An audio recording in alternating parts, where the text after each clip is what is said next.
안녕하세요, 헬퍼입니다. 코로나로 바뀐 우리의 일상. 어느덧 코로나가 우리 사회를 바꾼 지 1년이 약간 넘었습니다.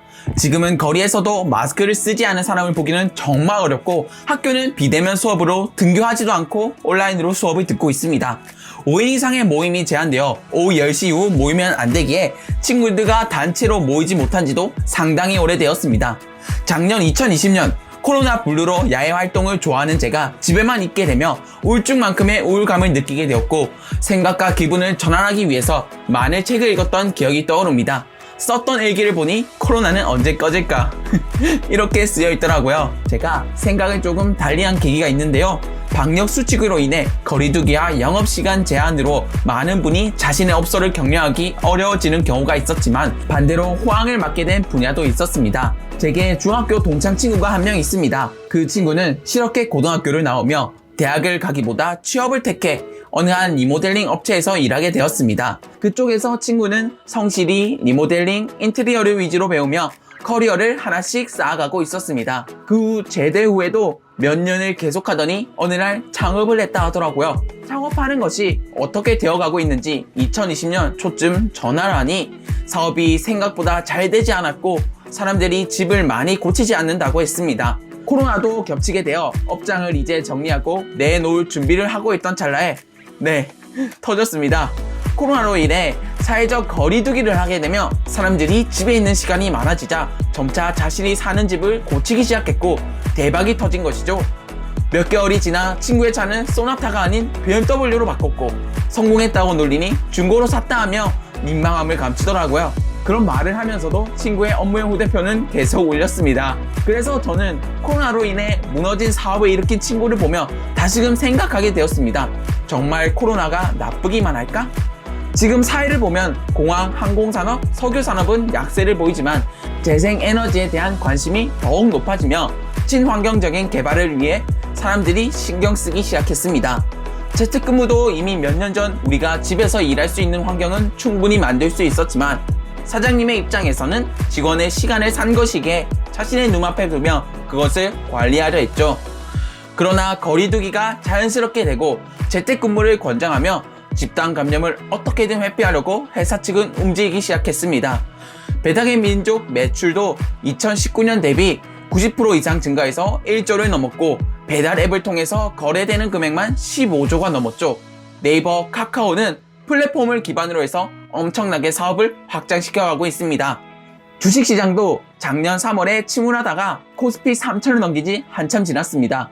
물론 실물 경제는 어려우나 돈을 벌었다는 투자자들은 더욱더 많아지고 있는 게 현 상황입니다. 디지털 데이터를 기반한 비접촉 및 단독 활동은 활성화되었고 이것이 일시적인 현상으로 그치지 않고 새로운 일상으로 깊이 뿌리내리게 되었습니다.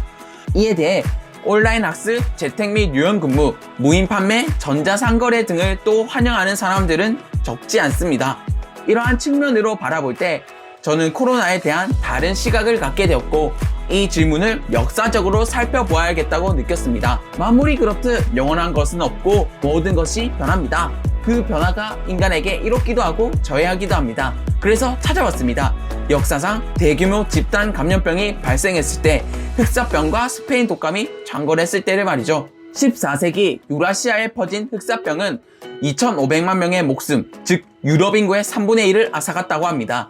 흑사병에 걸린 검은 쥐들이 화물섬에 숨어들어 세계적으로 퍼지고 전체 사상자 수는 7,500만 명에서 2억 명이라고 추산하고 있습니다. 이뿐 아니라 흑사병은 당시 중세 봉건제도 및 신중심의 사상을 크게 흔들었습니다. 급격한 인구 감소로 노동력이 부족해지고 임금이 상승하며 당시 농노들의 발언권이 높아지고 영주의 권위가 무너지기 시작했습니다. 이때 호황을 맞이하게 된 분야는 생활공산품이었다고 합니다. 흑사병이 많은 기술공의 목숨을 앗아가며 공산품의 가격이 올랐고 자본가들은 이를 통해 많은 부를 축적하고 사회는 인본주의의 문화 분기, 르네상스를 맞이하게 되었습니다. 흑사병의 충격이 사회 구조를 변동시키고 시장과 화폐 경제를 발달시켰으며 자유주의, 자본주의의 시조가 만들어진 것이죠.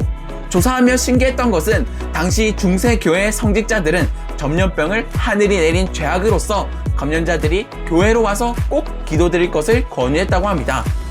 이것이 흑사병을 더욱 크게 퍼뜨리는 촉진제가 되었죠. 그러니까 이때도 역시 교회가 문제였죠. 다음은 1918년 발병한 스페인 독감입니다. 2,500만 명에서 5천만 명이 사망한 최악의 유행 전염병 중 하나로서 많은 분이 아시듯 1차 세계대전 중에 발병한 것으로 명칭의 유래가 특이합니다.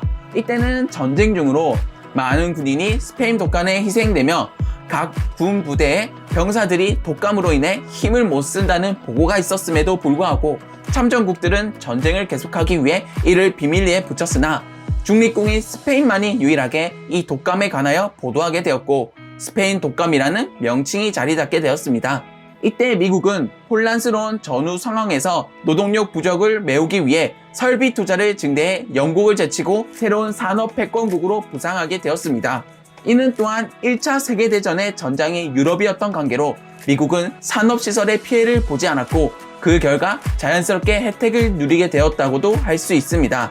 스페인 독감의 압박으로 인해 전쟁보다 더 많은 사람이 죽게 되자 각 참전국은 서둘러 전쟁을 매듭지었고 평화조약을 체결하게 되어 일찍 전쟁을 끝낼 수밖에 없었습니다. 또 의학계에서는 이 일을 계기로 독감 예방 접종 문화가 생겼다고 합니다. 감염 예방학에 기여를 한 셈이 된 것이죠. 흥미로운 것은 이때도 마스크 착용을 의무화하는 법을 도입한 나라도 있었다는 것입니다. 외출할 때 마스크를 쓰지 않은 사람들은 벌금을 납부하거나 경우에 따라 수감되기도 했고 더욱이 감염자 발생 시 공공장소에서 기침, 침 뱉기, 코풀기 등을 금지하는 경우도 있었습니다. 이렇게 감염병이 인류의 생존을 위협하기도 하고 인류의 발전에 기여하기도 하는 등 양면적인 모습을 보여주기도 합니다. 싫든 좋든 저희는 코로나 시국을 살아나가야 합니다. 어떻게 살아야 할까요? 답변은 다양하겠지만 저는 아무쪼록 여러분께 자기계발과 더불어 다른 사람을 도울 수 있는 능력을 키우는데 더욱 힘을 쏟으시라고 말씀드리고 싶어요.